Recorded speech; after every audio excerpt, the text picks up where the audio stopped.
बढ़िया हो, तो बढ़िया रहने चाहिए। ठीक है, देखिए मैथमेटिकल फिजिक्स में तुम्हारी यूनिट फर्स्ट चल रही थी और यूनिट फर्स्ट में मैंने तुमको कहाँ तक करा दिया था कि वक्र रेखीय निर्देश तंत्र क्या होता है, लंब वक्र रेखीय निर्देश तंत्र क्या होता है तथा रेखा अल्पांश क्या होता है, पृष्ठीय अल्पांश क्या होता है, आयतन अल्पांश क्या होता है तथा सदिश क्षेत्र में सदिश ए का मान कितना होता है। यहाँ तक अपने पास हो गया था सारी चीज़ें। हम जानते हैं कि वक्र रेखीय निर्देश तंत्र क्या होता है। क्लियर। वक्र रेखीय निर्देश तंत्र में क्या होता है, तीनों वक्र पृष्ठ होते हैं तथा तीनों वक्र पृष्ठ जिस बिंदु पर प्रतिच्छेद करते हैं उसे प्रतिच्छेदन बिंदु या निर्देशांक बिंदु बोलते हैं और तथा जो ये जिस रेखा पर स्पर्श करते हैं या प्रतिच्छेद करते हैं उसे क्या बोलते हैं, निर्देशांक रेखा। क्लियर। लंबिक वक्र वो U1 U2 होते हैं तो कौन सा वक्र होता है, U3 वक्र बनता है। U2 U3 जब वक्र प्रतिच्छेद करते हैं तो U1 वक्र, और जब U1 U3 जब वक्र प्रतिच्छेद करते हैं तो कौन सा वक्र प्राप्त होता है, U2 वक्र प्राप्त होता है। ये तो वक्र रेखीय निर्देश तंत्र होता है। लंबिक वक्र रेखीय निर्देश तंत्र क्या होता है कि ऐसा निर्देशन जिसमें तीनों वक्र पृष्ठ कैसे हों, लंबवत हो और उसका स्थिति सदिश अपन क्या माना था, सदिशार माना था और सदिशार मान के उसका क्या मान निकाल लिया था, सदिश डी आर का मान निकाल लिया था। क्लियर। और सदिश डी आर का मान कितना आया था, H1E1 cap DU1 plus H2E2 cap DU2 plus H3E3 cap DU3। Clear था यहाँ तक। और हम जानते हैं कि रेखा अल्पांश क्या होता है, रेखा अल्पांश हम भी जानते हैं। उससे पहले मैंने तुमको बताया था कि आधार सदिश क्या होता है। आधार सदिश को अपन किससे डिनोट करते हैं, BI से, सदिश BI से, तथा आधार सदिश के परिमाणों को अपन क्या बोलते हैं, स्केल गुणक बोलते हैं। और स्केल गुणक को अपन ने किससे डिनोट किया था, HI से अपन ने डिनोट किया था। क्लियर। फिर मैंने तुमको रेखा अल्पांश बताया था कि रेखा अल्पांश क्या होता है। रेखा अल्पांश क्या होता है, जो अपने पास जो सदिश DR का परिमाण होता है, सदिश DR का जो लंबिक वक्र रेखीय निर्देश तंत्र में अपन ने सदिश DR का मान निकाला था, जो सदिश DR का जो परिमाण होगा वो क्या कहलाता है, क्या कहलाता है, रेखा अल्पांश कहलाता है। क्लियर था। आज अपने पास नया टॉपिक है, लिखिए अदिश क्षेत्र की प्रवणता। अदिश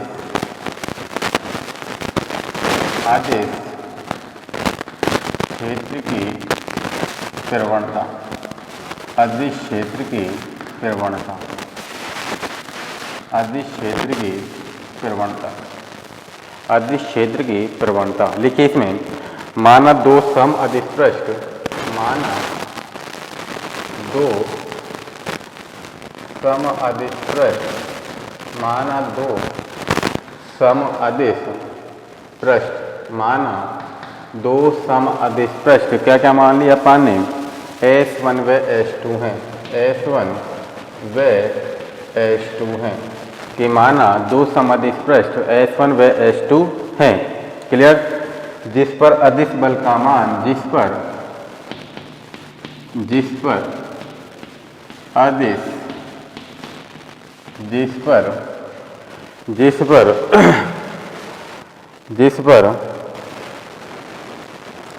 पर अदिश क्षेत्र का मान, जिस पर अदिश क्षेत्र का मान, जिस पर अदिश क्षेत्र का मान कितना है, फाई व फाई प्लस डेल फाई है। अदिश क्षेत्र का मान फाई व del phi plus del phi है। S1 S2 पृष्ठ पर, S1 व S2 पृष्ठ पर, S1 व S2 पृष्ठ पर, S1 व S2 पृष्ठ पर, S1 व S2 पृष्ठ पर बिंदु P व Q हैं, बिंदु P व Q हैं, बिंदु P व Q हैं। इनके मूल बिंदु के सापेक्ष, इनके मूल बिंदु के सापेक्ष, बिंदु के सापेक्ष, इनके मूल बिंदु के सापेक्ष स्थिति सदिश, स्थिति सदिश, स्थिति सदिश, सदिश R व सदिश R व सदिश R प्लस सदिश डेल R है, सदिश डेल R है। क्या बताया है कि माना दो समअदिश पृष्ठ कौन कौन से ले लिए अपन ने, S1 व S2, तथा जिस पर अदिश क्षेत्र का मान कितना है, फाई व फाई प्लस डेल फाई, तथा जो अपन ने जो समअदिश पृष्ठ लिए हैं S1 व S2 उनके सापेक्ष जो स्थिति सदिश होंगे वो कितने होंगे, सदिश आर व सदिश आर प्लस डेल आर हैं। क्लियर है ये बात? क्लियर। चलिए अब इसके लिए फिगर बना लीजिए।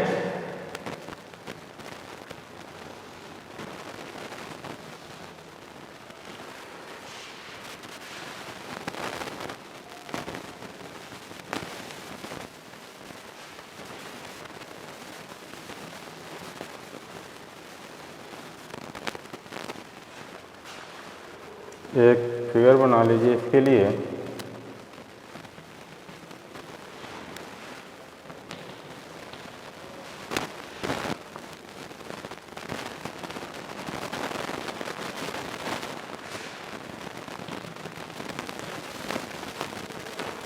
ये होता है अपने पास स्थिति सदिश सदिश आर प्लस सदिश डेल आर, और इसका स्थिति सदिश क्या है, सदिश आर। क्लियर? ये अपने पास S1 पृष्ठ होता है और ये होता है अपने पास S2 पृष्ठ। क्लियर?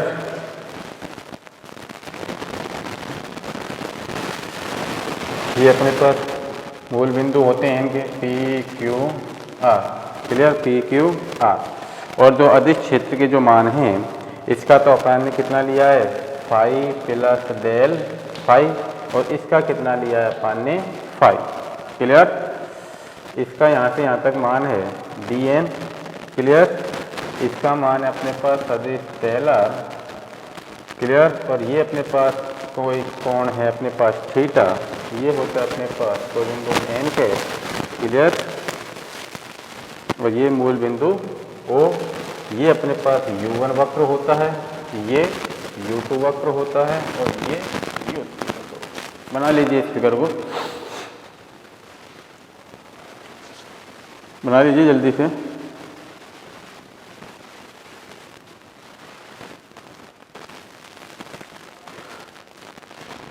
क्या बताओगे कि अदिश क्षेत्र की जब अपन प्रवणता ज्ञात करते हैं तो अपन उसमें दो समादिश पृष्ठ लेते हैं, कौन कौन से, S1 व S2। उनके सापेक्ष जो अदिश क्षेत्र के जो मान होंगे वो कितने होंगे, फाई और फाई प्लस। क्लियर? दूसरी बात आती है कि जो अपने पास जो अपन ने जो समादिश पृष्ठ लिए हैं S1 व S2, उनके सापेक्ष जो स्थिति सदिश होंगे वो क्या होंगे, एक तो सदिश आर होगा और एक होगा सदिश आर प्लस सदिश डेल आर। क्लियर? तीनों बातें क्लियर हो गई कि दो समादिश पृष्ठ ले लिया अदिश क्षेत्र की प्रवणता में S1 S2। अदिश क्षेत्र के मान कितने लिए हैं, दो ही लिए हैं, फाई और फाई प्लस डेल फाई, और दो ही अपन उन पृष्ठों के सापेक्ष क्या लिए हैं, स्थिति सदिश, एक तो सदिश आर और एक सदिश आर प्लस सदिश डेल आर। क्लियर सभी को? ये फिगर में क्या कह रहा है कि देखिए दो पृष्ठ ले लिए समादिश S1 और S2। अब देखिए इनके सापेक्ष जो अपने पास दो अदिश क्षेत्र के मान है वो कितने हैं, फाई और फाई प्लस डेल फाई, है या नहीं है, है ना? और अपने पास इसका स्थिति सदिश क्या है, सदिश आर, और इसका स्थिति सदिश क्या है, सदिश आर प्लस सदिश डेल आर। क्लियर? अब इनके मूल बिंदु क्या क्या हो गए, P Q R. P Q के सापेक्ष इसका मान कितना है, सदिश डेल आर, और पी आर के सापेक्ष कितना है, डी है। क्लियर? और ये अपने पास के कुछ कोण बन रहा है, ये है थीटा। क्लियर? चलिए बना लिए फिगर सभी ने। चलिए आगे चलते हैं। अब देखिए दो अपने पास, देखिए पहले तो अपन पी क्यू के सापेक्ष, भाई यही तो बिंदु है अपने पी क्यू आर। अब देखिए जो पी क्यू के सापेक्ष जो फाई में परिवर्तन की दर है वो कितनी होगी, फिर पी आर के सापेक्ष जो फाई में परिवर्तन की दर होगी वो कितनी होगी, वो ज्ञात करते हैं। चलिए अब ये मिटा रहा हूं मैं, ये फिगर को ध्यान में रखते हुए ये करना था। क्लियर? चलिए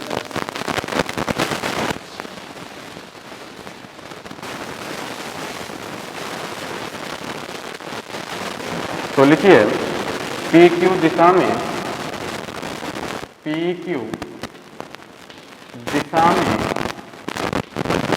अदिश फलन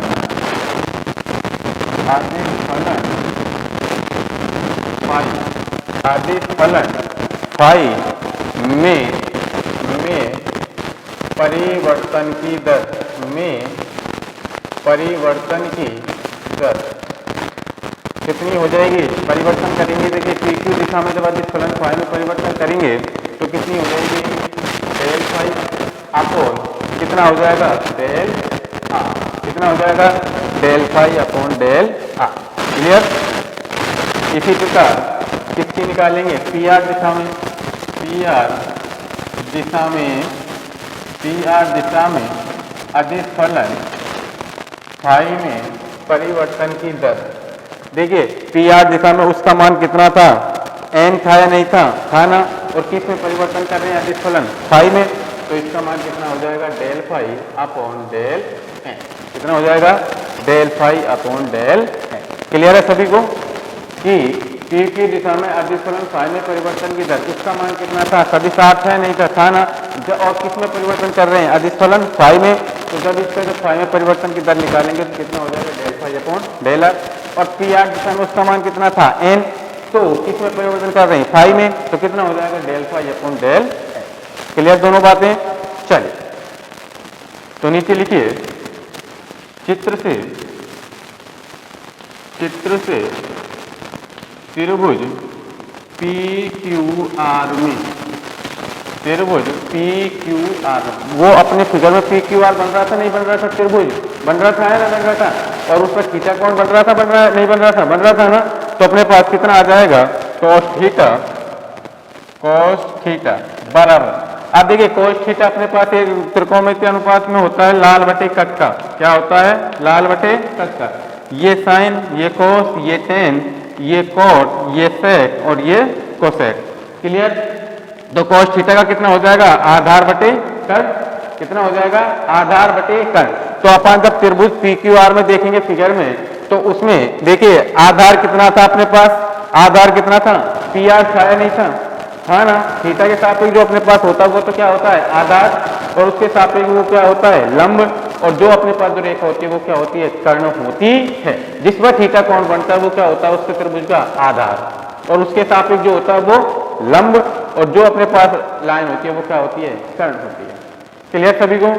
तो अपने पास cos थीटा का मान कितना हो जाएगा, P R upon P Q, P R upon P Q. Clear बराबर।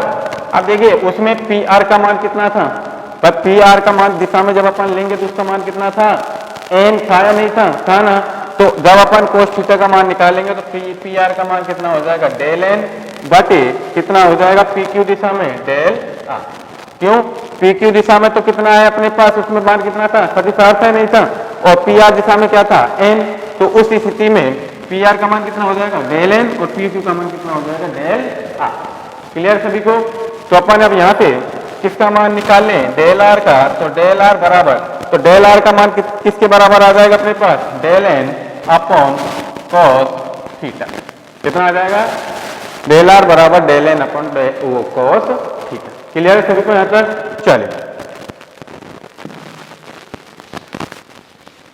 तो नीचे लिखिए, इसलिए पी क्यू दिशा, इसलिए पी क्यू दिशा में, इसलिए पी क्यू की दिशा में, इसलिए पी क्यू की दिशा में अदिश फलन फाई में, अदिश फलन फाई में परिवर्तन की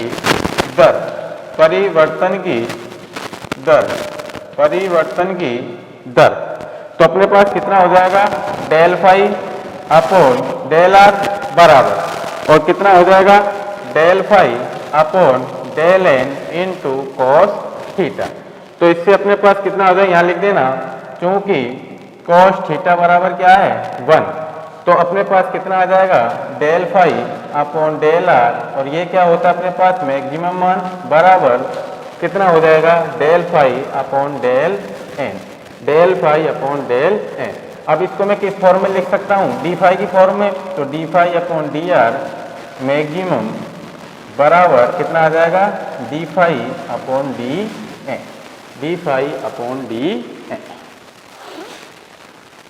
कोई दिक्कत यहाँ तक किसी भी बच्चे को, कि देखिए अपन ने क्या माना है कि पी की दिशा में अदिश फलन फाई में परिवर्तन की दर निकालनी कितनी थी, del phi upon del are, P R दिशा में अदिश फलन फाई में परिवर्तन की दर निकालनी कितनी थी, del phi upon del n.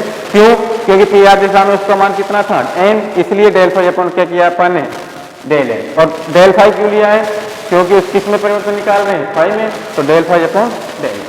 इसलिए ऐसे ही पी की दिशा में जब फाई में परिवर्तन करेंगे तो पी की दिशा में क्या था उसका मान आर, तो जब इसमें परिवर्तन करेंगे तो आर में परिवर्तन कितना होगा डेल आर, तो फाई में परिवर्तन कितना होगा डेल फाई, तो del phi upon del r. Clear. फिर मैंने क्या किया है कि जो अपने पास त्रिभुज बन रहा था फिगर में, त्रिभुज पी क्यू आर में हम जानते हैं कि cos थीटा बराबर क्या होता है, लाल बटे कक्का से आधार बटे कर्ण, तो cos थीटा बराबर उसमें आधार कितना था पी आर और कर्ण कितना था पी क्यू। क्लियर। बराबर पी आर का मान कितना है डेल एन और पी क्यू का मान कितना था डेल। क्लियर। क्योंकि मैंने उसमें फिगर में भी मान लिखवा दिया था कि पी आर का मान कितना था डेल एन और पी क्यू का मान कितना था वहां पर फिगर में डेल आर। क्लियर। अब यहां से अपन ने डेल आर का मान निकाल लिया, डेल आर बराबर कितना हो गया del N upon cos theta. इसीलिए पी क्यू दिशा में जब आदि सरल फाइनल परिवर्तन की दर निकालेंगे तो कितनी हो जाएगी, देखिए पी क्यू दिशा में कितना है अपने पास del phi upon del are, P Q दिशा में आदि सरल फाइनल परिवर्तन की दर। अब del phi upon del r का मान किसके बराबर हो जाएगा अपने पास del phi upon del n into cos theta. Clear. तो अपने पास हम जानते हैं कि क्योंकि cos थीटा बराबर क्या होता है एक, तो इसका मान कितना हो गया एक, तो del phi upon del r maximum बराबर del phi upon del n, और इस del phi upon del r को अपन किस फॉर्म में भी लिख सकते हैं d phi upon d r की फॉर्म में लिख सकते हैं, तो d phi upon d r maximum बराबर डी फाई अपॉन डी है। क्लियर है सभी को, यहां तक नोट डाउन कर लीजिए जल्दी से।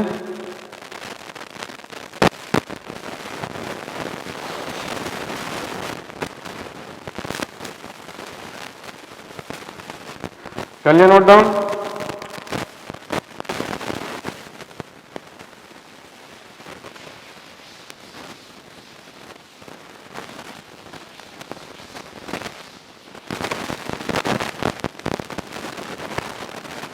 नीचे लिखिए आदिश क्षेत्र में आदिश फलन, आदिश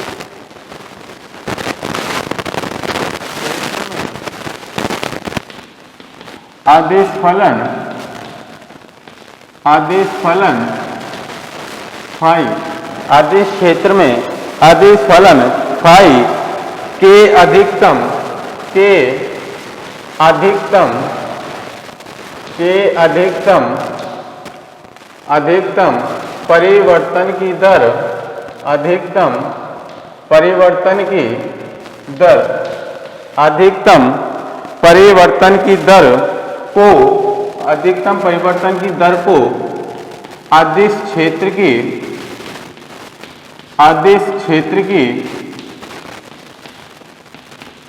प्रवणता, क्षेत्र की प्रवणता कहते हैं, आदिश क्षेत्र की प्रवणता कहते हैं। यह सदिश राशि होती है, यह सदिश राशि, यह सदिश राशि होती है, यह सदिश राशि होती है। इसकी दिशा पृष्ठ के, इसकी दिशा, इसकी दिशा पृष्ठ के, इसकी दिशा पृष्ठ के अभिलंबवत, अभिलंबवत, अभिलंबवत होती है, अभिलंबवत होती है। तो अपने पास जब अभिलंबवत होगी तो इसके लिए जब अपन ग्रेडियंट निकालेंगे तो ग्रेडियंट फाई का मान कितना हो जाएगा, ग्रेडियंट फाई बराबर अपने पास कितना हो जाएगा, कितना था d phi upon d r maximum बराबर किसके बराबर था, वो किसके बराबर था, अरे वो कितने किसके बराबर था d phi upon d n into n के, इंटू एन के। ये क्या हो गई तुम्हारे पास जो आदिश क्षेत्र की प्रवणता होती है वो। क्लियर है सभी को, सभी बच्चों को। ग्रेडियंट फाई बराबर d phi upon d r maximum बराबर d phi upon d n into n के, इंटू एन के,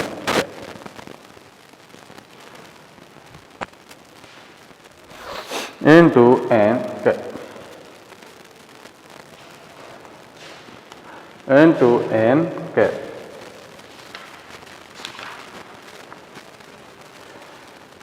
अगला हेडिंग डालिए आदिश क्षेत्र की प्रवणता, आदिश क्षेत्र की प्रवणता वक्र रेखीय निर्देश तंत्र में, वक्र रेखीय निर्देश तंत्र में, वक्र रेखीय निर्देश तंत्र में कि जो अदिश क्षेत्र की प्रवणता है वो वक्र रेखीय निर्देश तंत्र में क्या होती है वो ज्ञात करें। क्लियर? चलिए लिखिए इसमें अपने पास देखिए ग्रेडियंट फाई बराबर क्या दे रखा है, ग्रेडियंट फाई बराबर कितना दे रखा है अपन को देखिए कि d phi upon d n into n cap बराबर कितना दे रखा है, d phi upon d r कितना दे रखा है, मैग। इसका इक्वेशन नंबर फर्स्ट है क्योंकि ग्रेडियंट फाई का मान कितना है अपने पास, d phi upon d r maximum बराबर d phi upon d n into n cap. Clear? तो यहाँ से ग्रेडियंट फाई बराबर कितना है अपने पास, कितना ले लेते हैं, d phi upon d n into n cap. इसे यहाँ लिखिए सदिश डी आर से अदिश गुणा करने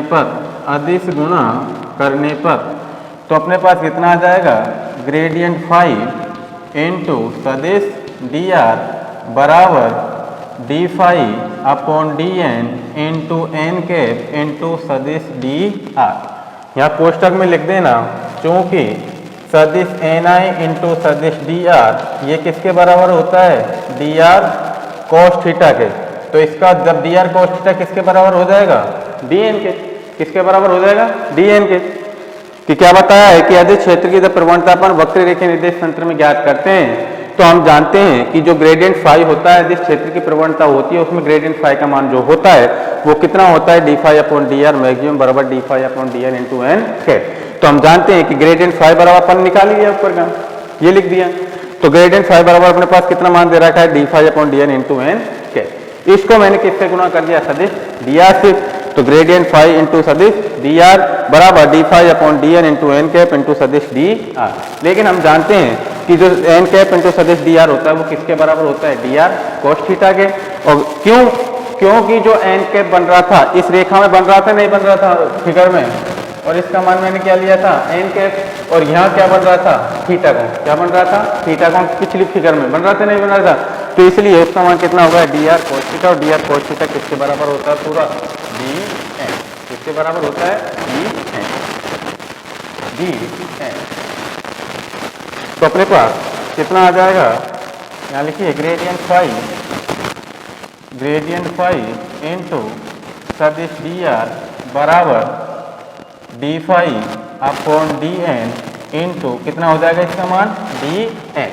तो डी एन से डी एन कैंसिल हो जाएगा। तो अपने पास क्या बचेगा, देखिए अपने पास बचेगा ग्रेडियंट फाई इंटू सदिश डी आर बराबर कितना बच गया, डी फाई। कितना बच गया, डी फाई। इसका इक्वेशन नंबर पहले डाल दिया था ना, इसका इक्वेशन नंबर सेकंड डाल देना, इक्वेशन नंबर सेकंड। क्लियर? तो नीचे लिखिए ग्रेडियंट फाई सदिश राशि होती है, सदिश राशि होती है। ग्रेडियंट फाई सदिश राशि होती है लांबिक वक्र रेखीय निर्देश तंत्र में, लांबिक वक्र रेखीय निर्देश तंत्र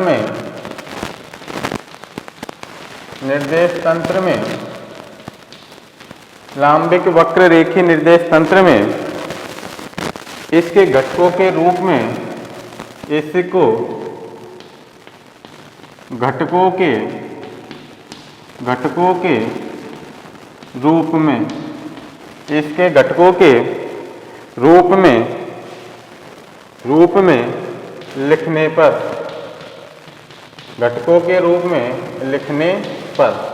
तो जब इसके एग्जाम में घटकों के रूप में लिखूंगा तो अपने पास ग्रेडियंट फाई, तो ग्रेडियंट फाई का मान अपने पास देखिए जब अपन इसको फाई के रूप में फॉर्म में लिखूंगा और किसको लिखूंगा ग्रेडियंट फाई के रूप में, और किसके रूप में लिख रहा हूं घटकों के रूप में, तो अपने पास जो सदिश dr का मान आया था जो h1 की फॉर्म आया था नहीं आया था, तो जब मैं ग्रेडियंट फाई को जब मैं घटकों के रूप में लिखूंगा तो इसका मान घटकों के रूप में कितना आ जाएगा g1 e1 के प्लस g2 e2 के प्लस g3 e3 के आ जाएगा नहीं आ जाएगा, क्योंकि जब मैंने स्केल गुणक को जो घटकों के रूप में निकाला था तो कितना निकाला था hi ei कैप निकाला था नहीं निकाला था ना। तो इसी प्रकार जब मैं ग्रेडियंट फाई को जब घटकों के रूप में लिखूंगा तो उसके अकॉर्डिंग कितना हो जाएगा g1 e1 cap plus g2 e2 cap plus g3 e3 cap. Clear सभी को? चले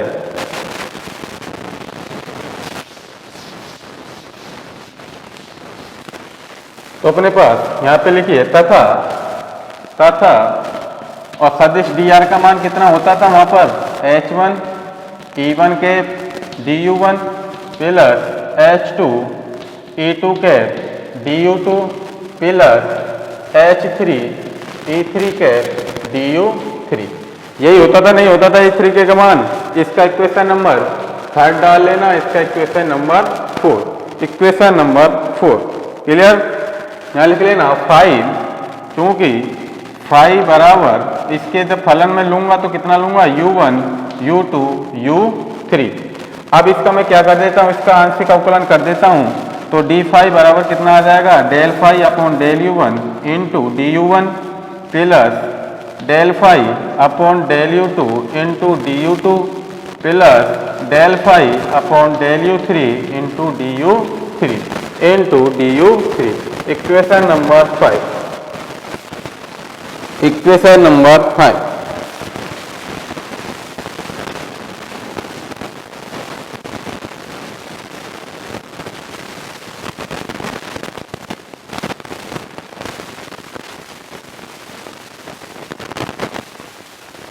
नीचे लिखिए समीकरण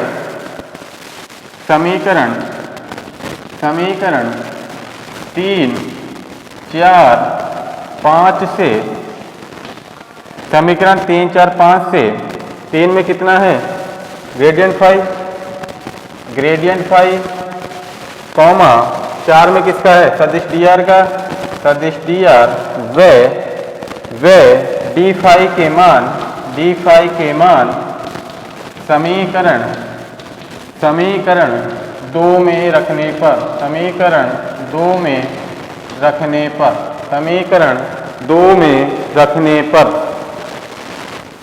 समीकरण 2 में रखने पर तो रखिए समीकरण 3 से ग्रेडियंट फाई का मान कितना है ये है, समीकरण 2 में रखिए ग्रेडियंट फाई का मान, तो अपने पास कितना आ जाएगा g1 e1 के प्लस g2 e2 के प्लस g3 e3 के इनटू क्या है सदिश dr, और सदिश dr का मान हम जानते हैं पहले भी निकाल लिया कितना होता है ये, तो h1 e1 के du1 plus h2 du2 e2 के प्लस h3 e3 के du3 क्लियर बराबर क्या है d5, और d5 का मान क्या है ये है, तो अपन ने क्या लिख लिया del phi upon del u1 into du1 plus del phi upon del u2 into du2 plus del phi upon del u3 into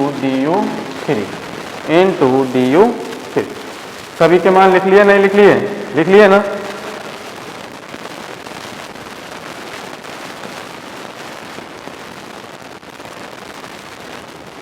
हम यहाँ पे नीचे लिखिए तुलना करने पर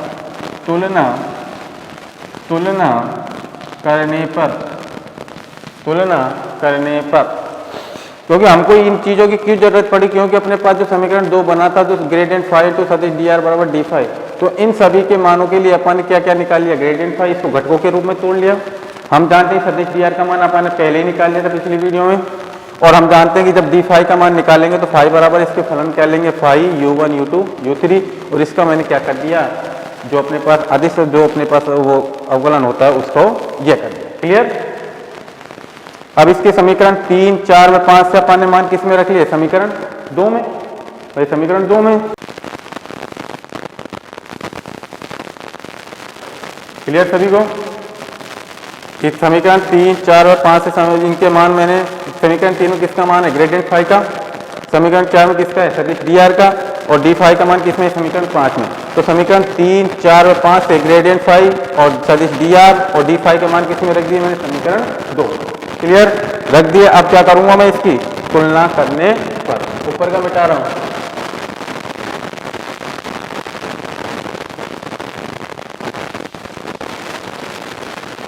तुलना करने पर। तो जब तुलना करूंगा तो देखिए E1 कैप E1 कैप एक अंक सदिश हैं भाई, E1 cap E2 cap E3 क्या है एक अंक सदिश हैं। तो हमेशा E1 कैप बराबर क्या हो गया 1, E2 कैप बराबर क्या हो गया 1। जब इनका गुणा करूंगा तो E3 कैप और E3 कैप बराबर क्या हो गया एक अंक सदिश तो कितना होता है गुणा करने पर 1 होता है। तो जब मैं इसकी तुलना करूंगा तो अपने पास क्या फॉर्म बनेगी, अपने पास क्या बनेगी G1 H1 DU1 प्लस दूसरे की करूंगा इसके 2 वाले की तो कितना बनेगा G2 H2 DU2 प्लस तीसरे की करूंगा तो कितनी बनेगी G3 H3 DU3।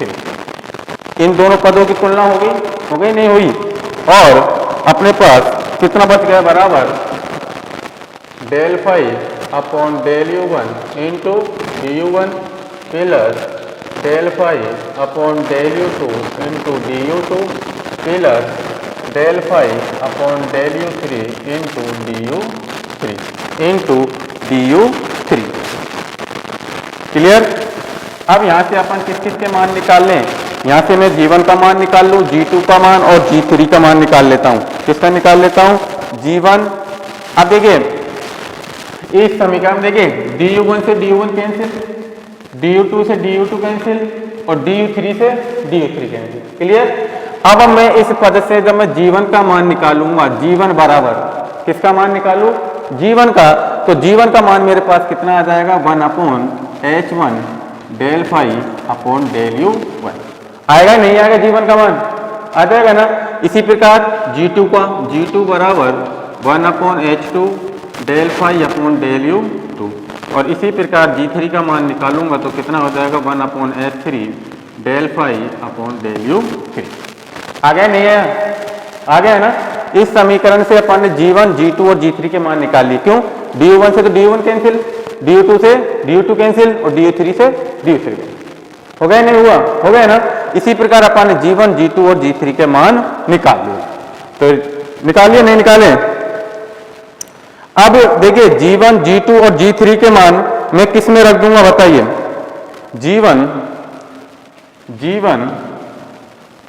G1 comma G2 व G3 के मान किस में आया था अपन ने, जो ग्रेडियंट फाई का मान जो अपन ने घटकों में निकाला था। क्या निकाला था? ग्रेडियंट फाई बराबर G1 E1 cap plus G2 E2 cap plus G3 E3 cap. निकाला था नहीं निकाला था? घटकों में निकाला था ना वक्र रेखीय निर्देश तंत्र के अकॉर्डिंग। तो अपने पास G1 G2 G3 के मान अपन कौन सा समीकरण बना था वो, अरे कौन सा समीकरण बना था वो अपने पास वो समीकरण कितना बना था, वो शायद अपने पास समीकरण नंबर 3 बना था। G1 G2 व G3 के मान समीकरण 3 में रखने पर तो अपने पास ग्रेडियंट फाई बराबर कितना आ जाएगा, ग्रेडियंट फाई बराबर कितना आ जाएगा अपने पास G1 E1 कैप। तो G1 का मान कितना है 1 upon H1 del phi upon del U1। तो जब उसमें मैं रखूंगा, जब मैं यहां लिख लेता हूं समीकरण वो वाली, ग्रेडियंट फाई बराबर G1 E1 cap plus G2 E2 cap plus G3 E3 cap. यही था ना समीकरण नंबर 3। तो G1 E1 कैप, G1 का मान मैं रखूंगा तो कितना आ जाएगा E1 कैप अपॉन H1 और del phi upon del U1। आ गए नहीं है? आ गए ना।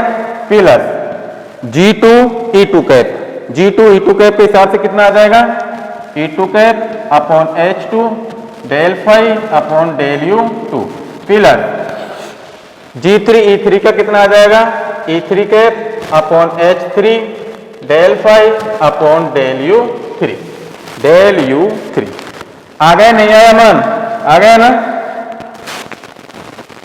तो अपने पास ग्रेडियंट फाई बराबर अपने पास कितना आ जाएगा, ग्रेडियंट फाई बराबर। अब देखिए इसमें से मैं क्या करूं, अपने पास देखिए डेल अपॉन डेल u1, क्या डेल अपॉन डेल u1, और इसमें भी फाई है, इसमें भी फाई है, और इसमें भी फाई है या नहीं है। तो इन तीनों में से फाई को मैं कॉमन ले लूं ना, तो आ जाएगा ये बाहर। तो अपने पास क्या बन जाएगा, g1 cap h1 del upon del u1 प्लस e2 cap upon h2 del upon del u2 प्लस e3 cap h3 del upon del u3, और अपने पास क्या हो गया, फाई इंटू में हो गया। क्लियर। यहां लिख देना ग्रेडियंट फाई बराबर, और ये पूरा मान किसके बराबर होता है, डेल के। किसके बराबर होता है, डेल के। तो अपने पास कितना आ गया, del into phi. Gradient phi बराबर अपने पास कितना आता है, डेल इंटू फाई। यहां लिख देना, चूंकि डेल बराबर T1 cap upon H1 del upon del U1 प्लस T2 cap upon H2 del upon del U2 प्लस T3 cap upon H3 del upon del U3। लिख देना, चूंकि डेल बराबर ये होता है। ये क्या हो गया तुम्हारे पास, अदिश क्षेत्र की प्रवणता किसमें, वक्र रेखीय निर्देश तंत्र। क्लियर बात। अदिश क्षेत्र की प्रवणता क्या होती है, अदिश क्षेत्र की प्रवणता वक्र रेखीय निर्देश तंत्र में क्या होती है। क्लियर।